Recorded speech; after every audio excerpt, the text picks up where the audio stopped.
Magandang gabi po sa inyo mga pre. Ngayon po ay, magbibigay po tayo ng, panibagong reaksyon po 'no, dito sa, bagong video po ni Daddy Frankie na may pamagat po na ito pala ang dahilan kung bakit pinapunta si Ansing at Jelay sa barangay. So, ayan, panoorin po natin ang video ito, magbigay po tayo ng reaksyon. Short reaction lang po tayo mga pre.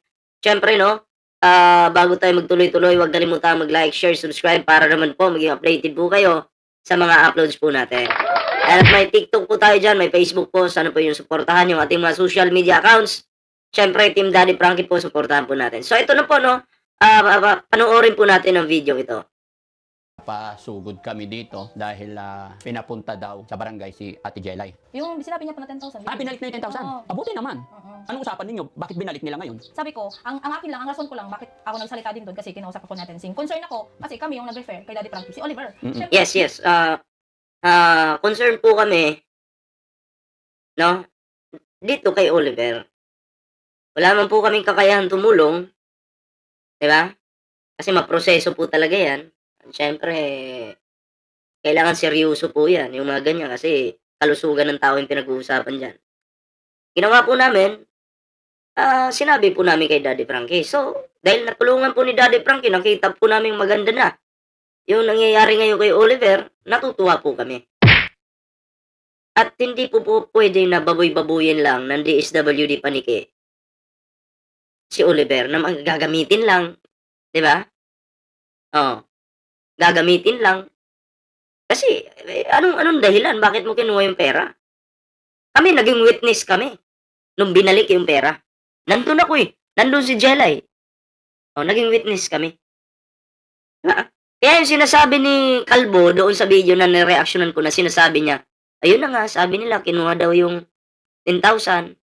Ay wag mo po kaming gagaguhin. Kinuha nyo talaga, kinuha mo talaga. Ayon kay Ansing. 'Di ba? At nung binalik nyo yung pera, wala ka doon. Okay? Pero mga tauhan mo, yung nandun. Nag-picture-picture pa nga yun, nag-video siguro yung picture, di ba? At naging witness kami nung hawak na ni Ansing yung pera. Oh, para klaro lang tayo. Hindi mo pwedeng i-deny yan. Witness. Jelay, witness. Oh. Diba? Sa barangay pa mismo. Kaya kami, hindi ka pwedeng magpalusot na, ayun na nga daw, kinuha daw namin yung pera. Wag mo kaming, lalong-lalo na ako. Okay? DSWD ng Paniki, makinig ka sa akin. Wag mo akong gagaguhin. Okay? Ayoko nang ginagagawa ko, sa totoo lang. Yan yung wag na wag mong gagawin. Wag kang maghugas kamay. Mali is mali. Tandaan mo yan. Hindi pwede na maghugas kamay ka. Ginawa mo na. Panindigan mo na. Oh. binigay na ng pinakamataas yun, tapos bakit binawi pa dyan sa paniki? Sabi ko, anong rason? Tapos ang sisti pa, bakit kinuha nila agad yun? Di man nilang in-explain. Dapat in-explain nila. Bakit kinuha? Oh, yung tipong, ang hirap-hirap na nga ng buhay nila. Kasi ginagawa mo ba? Gagawin pa nila. Parang sisti, kinakawawa pa kayo lalo. Di porket mahirap ka na nga, pinapahirapan ka pa. Kung hindi na i-open tong usapin na ito, ibig sabihin, itong taong mahirap na ito, na manggagawa na ito, pag kailangan niya ng bumili, kailangan pa pang hanapin niya yung head, Yes, di pipila pa doon, magmamakaawa pa. Ay, Kasi kung hindi mo ilalaban yan at hindi mo sasabihin yung karapatan natin bilang tayo. Si Ansing kasi, porket ganyan lang si Ansing, ang tingin nyo, kinakaya-kaya nyo na. Ha? DSWD Paniki. Kinakaya-kaya nyo si Ansing. Hindi pwede yan. Ha? May karapatan din si Ansing na magreklamo kung tutuusin. Diba? Kasi dahil dyan sa ginawa nyo, umaba pa yung issue tuloy. Oh. Anong purpose nga? Bakit nyo kukunin? Witness na nga kami, di ba? Tapos, ang pangit pa doon, sasabihin mo, yun na nga, kinuha daw namin. Ano sa tingin mo? Ano sa tingin mo? Hindi mo ba kinuha? Ako.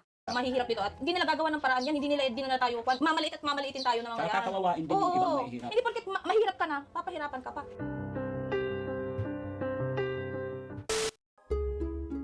Wait, ang may ads lang po.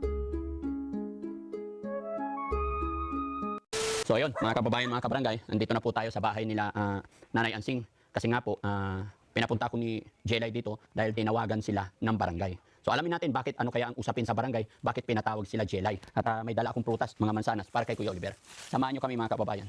Oh, nandun. Ayan, so direct na tayo dun sa usaping ayan. Very good. Okay. Ate Jelay, okay lang dikit ko to sa'yo? Sige po. Mawalang galang na po. Ikaw lang ba? Opo, ako lang po yung tinex. Hindi, sinong kasama yung pumunta ng barangay? Si ate po. Kasama siya. Opo. Kayong dalawa? Opo. Oo. Kasi sundo ako naman. Chinat lang ako. Then pumunta ako dun. Unang sinundo to. Opo. Ano nangyari? Ano oras kayo sinundo ulit dito? Kanina lang po, dati po mga 10 yata. Alas 10 kayo sinundo dito. Kasama si Kuya JJ? So, anong sinabi po sa inyo? Yung tungkol sa ano, kay Kapitan. Oo. Gusto ko lang linawin, wala namang kasalanan kay Kapitan. Binigyan ko ng 2,000. Kasi hindi naman niya ako inobligan na magbigay ako ng 2,000. Tama. Hindi, yun naman na yung sinabi ko. Na, kaya nga ikaw naman ang sinisisi ko kasi bakit mo binigay? Hindi ka naman hinihingian. Hindi mo naman pera yun. Bakit mo binigay? Pero okay na yun, wala naman ang kaso doon. Bukod doon, ano pa yung usapin?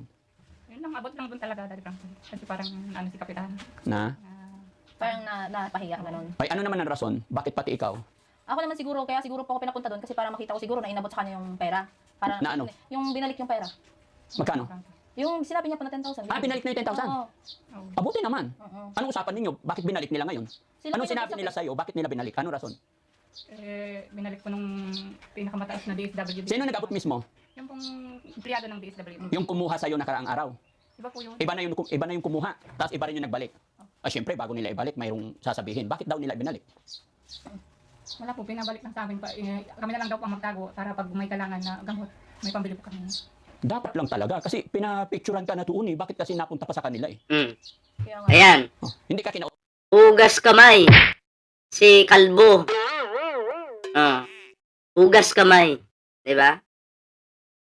Hindi, alam nyo, wag kasi kayong masyadong mapang-abuso sa tao. Na wag nyong gagawin sa kapwa yung tao yan na kakayan-kayanin nyo lang, porket eto lang ang taong ito, eto lang si Ansing, kakayan-kayanin nyo. 'Di ba? Ang gusto nyo, kayo lang magpalaki ng tiyan. Kayo lang yung magpataba, palaki ng tiyan. 'Di ba? Hindi para sa inyo, hindi para sa inyo.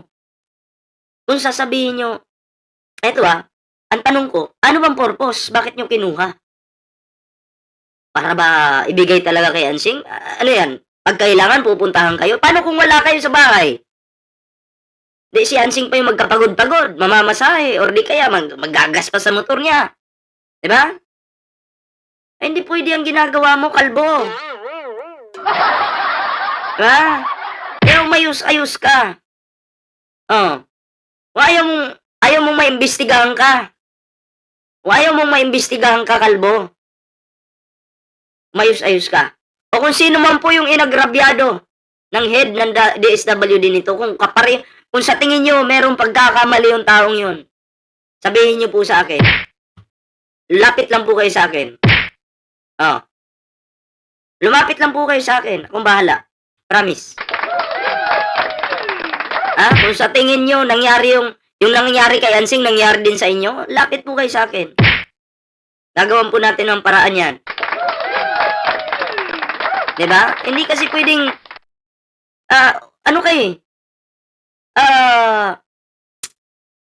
kailangan mong pagsilbihan. No? Yung katulad ni Oliver, taong bayan. Kami yung amo nyo. Tapos ngayon, ganyan yung diskarte nyo. Hindi pwede, hindi ka tanggap-tanggap sa amin yan.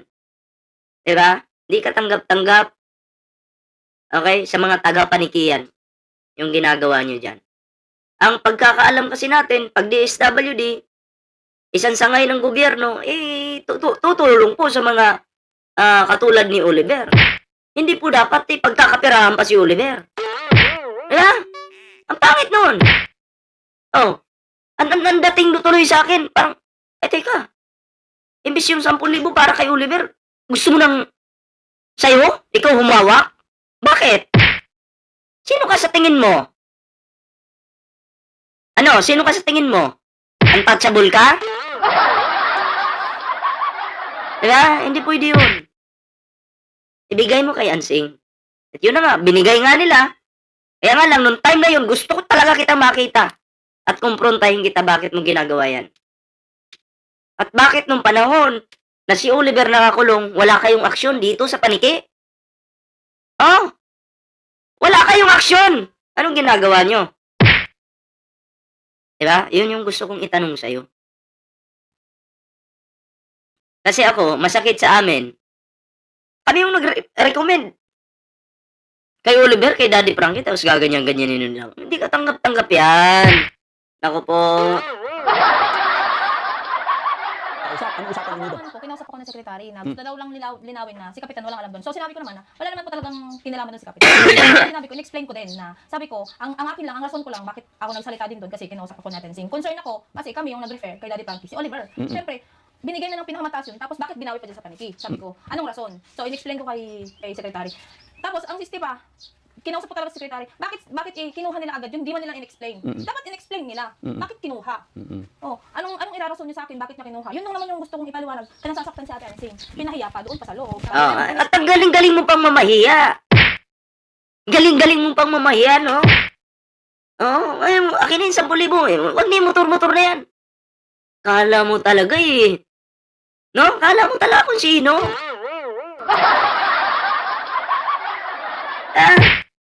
Partida, ganito ka palang kalit. Ganyan ka na. Ganyan ka na mamahiya. Ha?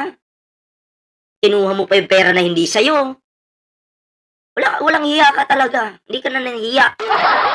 O pa yung namahiya. Ha? Pag sinabing walang hiya, makapal na yung mukha mo. Hindi ka nahiya sa ginagawa mo. Diba? Explain ko lang naman po, na wala talagang kinalaman si Kapitan doon. Totoo po, wala po doon. Ang akin lang naman is, bakit hindi yun explain na kung bakit doon pa kukunin yung pera para lang doon sa assistant na binigay sa kanila. Yun, hindi sila nakapagsalita. Hindi sila nakapagsalita. Hindi, yung sa DSWD, yung mga nagbalik, ano ang rason nila ngayon? Wala pa ako doon, sila yung Sa loob na lang. Hindi po. Kasi nung pagdating ko doon, tapos sa sila nag-uusap ko. Okay. Tapos na. Nalit na po ako ng dating. Nalit ka na. Tapos nag-usap-usap sila doon sa loob. Tapos yun nga, nakakalungkot lang na gano'n nangyari na bakit kailangan pang umabot doon bago nila ibalik. Bago ibigay yung pera talaga. Diba? Hindi na sana nila ginanon. Tapos, kung insiste yung head pa, yung magpapahiya pa ng gano'n. Siyempre, nakakahiya. In-explain ko po talaga yun kay secretary. Totoo, in-explain ko. Ikaw ba naman mapagsabihan? Parang ininsulto mo yung tao eh. Na parang kukunin mo pa yung pera. Sabi ko po sa kanya. Ang kiniklay ko lang dito, wala pong alam si Kapitan. Yun lang. Si Kuya JJ, siyempre, dinala ka. Anong sabi ng mga DSWD sa'yo nung binalik yung pera? Binalik naman Daddy Frankie, pinakita na lang sa akin. Ayan po yung tira, sabi naman nila. Ano sabi? Ibabalik na namin, sabi nila. Babalik naman, sabi naman nila Daddy Frankie. Alam nyo, mas maganda dito, magharap-harap ang Team Daddy Frankie, barangay, at yung sa DSWD, nang nakabideo talaga. Okay, kasi syempre public servant yan sila. Wala naman silang tinatago. Para maging klaro din po. Kasi ang madidikdik po dito, may nagkamali. Hindi po yung barangay, hindi po si Ansing, kundi itong DSWD Paniki. Ha? Hindi po yung dinaparehong tama. May mali ang DSWD Paniki. Diba? Kaya si Kapitan nag-request na magkikita-kita, pinapatawag daw si Daddy Frankie. Depende po yan kay Daddy Frankie kung pupuntahan niya po hindi. Okay? Depende po yan. Pero kung mangyari man po yun, ang masasabi ko sa inyo, ang kawawa dito is yung, hindi kawawa, mabubulgar talaga yung sikreto. Yung madidiin dito is yung DSWD Paniki. Kasi hindi pwede na sabihin ninyo na matino yung ginawa ng DSWD kay Ansing. Hindi nyo pwedeng sabihin na makatarungan yung ginawa kay Ansing ng DSWD Paniki. At hindi nyo rin pwedeng i-deny, okay, na si Ansing, okay, hindi nyo pwedeng i-deny na si Ansing, yung pera na binigay ng DSWD kay Ansing na hindi nyo pwedeng i-deny na sabihin yung hindi nyo kinuha. Tandaan nyo, witness ako nung binalik nyo yung pera. Si Jelay, si JJ, witness yan. Ako, nandun ako. May CCTV pa yung barangay. May CCTV pa yung barangay. So, dapat hindi pwedeng pagtakpan ang DSWD Paniki. Di ko naman sinasabing may gaganon nga, baka pagtakpan. Di ko sinasabing ganon. Pero kung magkaharap-harap man, mali is mali, dun tayo. Diba? Yun. Yun po yun sa akin, mga pre. Hindi pwedeng pagtakpan si Kalbo kung may mga magtatakip man niya. Hindi pwede. Mali is mali. Diba? Pasalamat. Alam mo, Kalbo, pasalamat ka. Ano lang, dito lang to sa social media nangyari. Paano pag nakarating pa to kay Pangulo? Na isang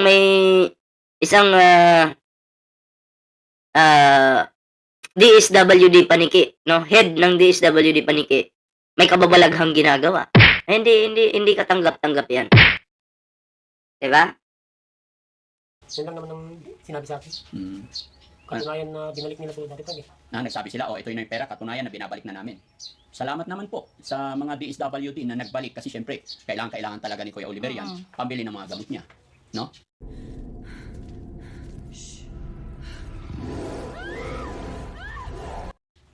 Pero ang problema, bago pa po ito ma-upload ni Daddy Frankie, may upload po sila na para bang dinideny po nila na hindi nila kinuha kay Ansing. Kasi ang sabi ni Kalbo, kinuha daw namin.